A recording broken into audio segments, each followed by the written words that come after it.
Thiruvananthapuram corporation BJP കൌൺസിലറും കാപ്പാക്കീസ് പ്രതിയുമായ R സുഗതനെ അർദ്ധരാത്രിയിൽ police നാടകീയമായി പിടികൂടിയതിൽ രാഷ്ട്രീയ വാക്പോര്. സുഗതന്റെ അറസ്റ്റിൽ പോലീസ് ഉദ്യോഗസ്ഥരെ ആഭ്യന്തരമന്ത്രി രമേശ് ചെന്നിത്തല അഭിനന്ദിച്ചു. പോലീസ് വേട്ടയെന്ന് ബിജെപി വിമർശിച്ചു. അറസ്റ്റിലായ സുഗതനെ തിരുവനന്തപുരം പൂജപ്പുര സെൻട്രൽ ജയിലിലേക്ക് മാറ്റി.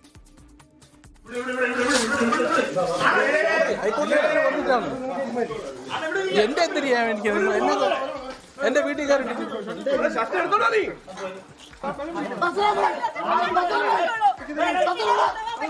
കാപ്പ ചുമത്തി ജില്ലാ കളക്ടർ കരുതൽ തടങ്കലിലിടാൻ നിർദ്ദേശിച്ച ആളാണ് വാഴോട്ടുകോണം കൌൺസിലർ ആർ സുഗതൻ.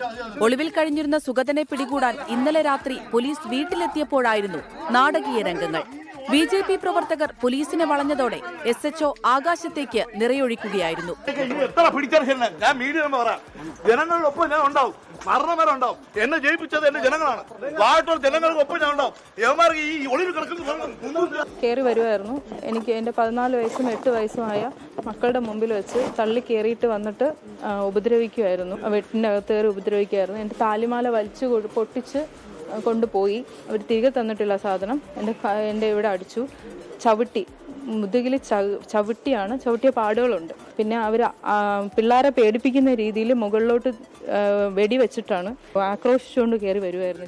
സുഗതനെ പിടികൂടിയതിൽ പോലീസിനെ അഭിനന്ദിച്ച് ആഭ്യന്തരമന്ത്രി രമേശ് ചെന്നിത്തല. അതുകൊണ്ട് ഇന്നലെ ആകാശത്ത് വെടിവെച്ച് ഗുണ്ടയെ പിടിച്ചെങ്കിൽ ആ പോലീസ് ഉദ്യോഗസ്ഥരെ ഞാൻ അഭിനന്ദിക്കുകയാണ്. കാരണം അതാണ് വേണ്ടത്. സുഗതന് രാഷ്ട്രീയ നിയമ പിന്തുണ നൽകുമെന്ന് തിരുവനന്തപുരം മേയർ VV രാജേഷ്. ഇത്രത്തോളം ഒരു ഭീകരാന്തരീക്ഷം വെടിവെച്ച് ഒരു കൗൺസിലറെ പിടിക്കേണ്ട സാഹചര്യം വട്ടിയൂർക്കാവിലും തിരുവനന്തപുരത്തും ഉണ്ടോ?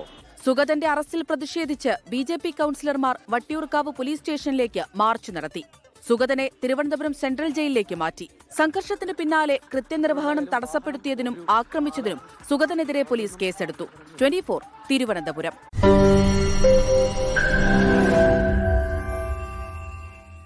ലോകത്തെവിടെയായാലും ഏത് സമയത്തും 24 വാർത്തകളും ഓഗ്മെന്റഡ് റിയാലിറ്റി പാക്കേജുകളും എക്സ്പ്ലെയിനറുകളും വിശദമായി കാണാൻ ഞങ്ങളുടെ YouTube ചാനൽ നിങ്ങൾക്ക് സബ്സ്ക്രൈബ് ചെയ്യാം.